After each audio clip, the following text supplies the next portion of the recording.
അപ്പൊ hello YouTube breaks ചെയ്യാം. അപ്പൊ മെയിൻ ഇവന്റ് ചാടി ചത്ത് കഴിഞ്ഞാൽ ഞാൻ നേരെ പോകുന്നെങ്കിൽ സൈഡ് ഇവന്റ് വലിയ പോച്ചിങ് കയറി. അതുപോലെ ഈ മാച്ചിൽ നൈസായിട്ട് ഞാൻ പോയത് സൈഡ് ഇവന്റോട്ടാണ്. സൈഡ് ഇവന്റ് പോകുന്നത് ഇച്ചിരി ഗ്ലൈഡ് ചെയ്താണ്. കാരണം നോവയുടെ ഓപ്പോസിറ്റ് ഉള്ള സൈഡ് ഇവന്റ് നിങ്ങൾക്ക് അറിയാലോ, ആ ബ്രിഡ്ജിന്റെ അവിടെ ഉള്ളത്. അങ്ങോട്ട് പോകണമെങ്കിൽ മിക്കവാറും ഫ്ലൈറ്റ് റൂട്ട് വരുന്ന റൈറ്റ് സൈഡ് ആ നോവ റീകോളിന്റെ ഏരിയ ആയിരിക്കും. അപ്പോൾ കുറച്ച് ഗ്ലൈഡ് ചെയ്യാതെ പോകാൻ ഒരിക്കലും നടക്കില്ല. അങ്ങനെ ഗ്ലൈഡ് ചെയ്ത് പോകുമ്പോൾ ഒന്നെങ്കിൽ നമ്മുടെ മുമ്പേ കുറച്ച് ഒരുമി പോയി ഓൾറെഡി റോഡിൽ നിന്നുള്ള വണ്ടി എടുത്ത് നിൽക്കുന്നുണ്ടായിരിക്കും. പക്ഷേ ഈ മാച്ചിൽ അമ്മമാർക്ക് ചെറുതായിട്ടൊരു അബദ്ധം പറ്റി. അവർ എന്നെ അടിക്കാൻ നോക്കി. അമ്മമാർക്ക് നേരെ ഇവന്റ് പോയിരുന്നെങ്കിൽ നൈസായിട്ട് എന്നെ കിട്ടിയാനെ. പക്ഷെ അമ്മ റൂട്ട് ചെയ്യുന്ന തന്നെ എന്നെ അടിക്കാൻ നോക്കി. അത് 3 പേര് വിഷയമാണ് അമ്മമാർ അടിക്കുന്ന സീൻ. അതിനു മുമ്പ് ഈ ക്ലിപ്പിൽ ഒരു സൂപ്പർ ബഗ്ഗി സ്പ്രേ ഉണ്ട്. 2 അമ്മമാരെ അടിച്ചിറക്കുന്നുണ്ട്. എന്റെ കൊടുത്ത് അമ്മമാർ 2 അടിക്കുന്നതിന് ഒരുത്തന് ദേ വരുന്നു. ഇവരെവിടുന്ന് വന്നാക്കി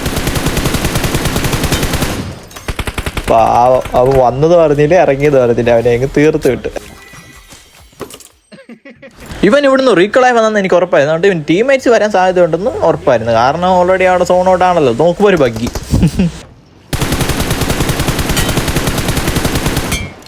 അപ്പോൾ ഇമാരി 2 പേരും ഉണ്ടായിരുന്നുള്ളൂ. ഞങ്ങൾ തന്നെ നേരെ സോണിൽ പോയി. അപ്പോൾ നമുക്ക് നേരെ മറ്റേ മാച്ചിലോട്ട് പോകാം.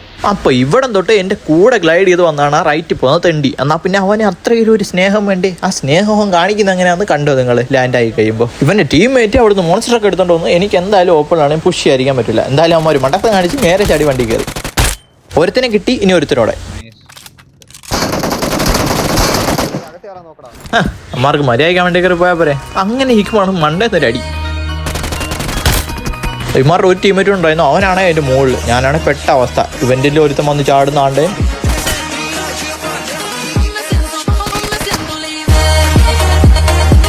അപ്പോൾ ആ ഷോട്ട് കണ്ടിട്ട് നിങ്ങൾ സബ് ചെയ്യാതെ പോകാൻ മറക്കല്ലേ. അപ്പോൾ നാളെ എടുക്കണം. ഓക്കേടാ.